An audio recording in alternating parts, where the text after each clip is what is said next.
everybody, Mel here. I wanted to make this video for you today to show you how ridiculously easy it is to make bone broth. So I'll start with the types of bones that we use.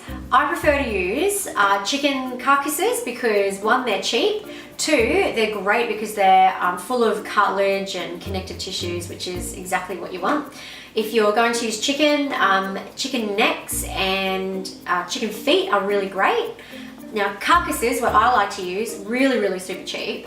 I can usually pick them up for about $3 a bag from the local butcher, but they look like that, not very appetizing, but they are really perfect for your bone broth. But yeah, as I said, you can use bones from other animals. People tend to prefer using cow bones, some people like using pig bones, a lot of people like using fish bones, but yeah, I do prefer chicken carcasses. So for this recipe, I will be using these, and I use about 3 kilos of them. And then the next ingredients that I'll use are the vegetables. Now the vegetables are really just for flavor and a little bit of added vitamins and minerals. They're not necessary, but this is how I like to make my bone broth, and hopefully you'll enjoy it as well. So we'll have the white part of a leek. Now I've chopped the top off of it, and I've done a pretty rough job with it, but I usually use about that much of a leek, and then I'll chop it up. I like to use carrots, so I'll use about 4 to 6 carrots. Today I'm going to use 4 simply because I don't have any more in my fridge. And celery as well. Celery is great for flavor. Now, if you do have celery, you tend to throw away the top leafy parts. Don't keep them and use them in your broth because they do add to the flavor and the nutrition. So I like to use about 4 to 6 of these myself. Today I'm going to be using about 6 of them. So I'm going to get started with it.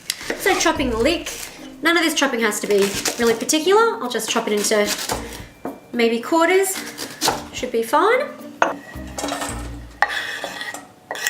And next for the carrots, I don't go overboard with chopping these. You really only need to chop it into thirds or quarters. So I'll just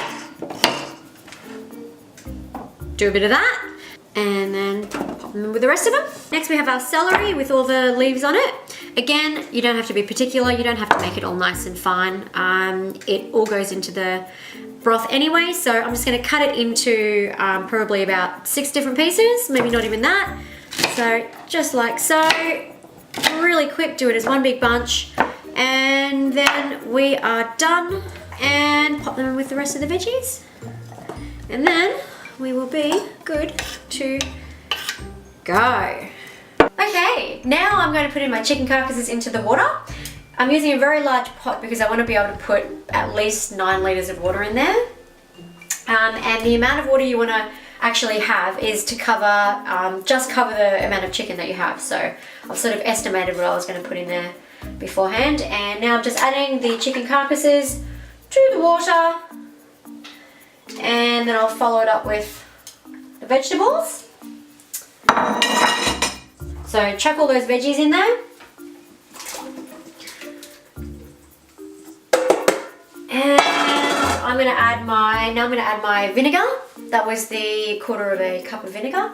Pop that in there, and I'll give that a little bit of a stir around. So you can see that the water just covers the top of those chicken carcasses. That's perfect. And you want to have at least 1 inch of space between the top of the pot and the top of the water line because it can boil over pretty easily. So last thing is the pepper and the salt and pepper. All right, just chuck them in like that, and we are ready to go. I will now cook that on high until it starts to boil, and then once it's boiling, I'll turn it down to simmer, and then we let it cook for about 24 hours. So we'll check back when it's all done. Okay, so now we've got our finished product. It's been 24 hours, and this is what it looks like. What I essentially had to do was strain all the solids out of the broth, and then get all my mixture, get all my broth into jars. I use old jars that I've, had olives or jam or whatever in, and I save them, I wash them, and they're great for storing your broth. What you have to do is then leave them aside, let them cool down to room temperature, and then you can put them in the fridge or the freezer to store for whenever you're ready to use it. So I did take it out after 24 hours, but you can actually leave it cooking for another day or two. the color of it will change. It'll become a lot more darker and a lot more richer. It's purely up to you. The flavor will change a little bit as well. I prefer having it at 1 or 2 days, but I have had it at 3 days as well, and it was still really, really nice. So there you go. There's our finished product. I hope you enjoy the recipe. And if you want to find the full recipe, please check it on my link below, and don't forget to subscribe.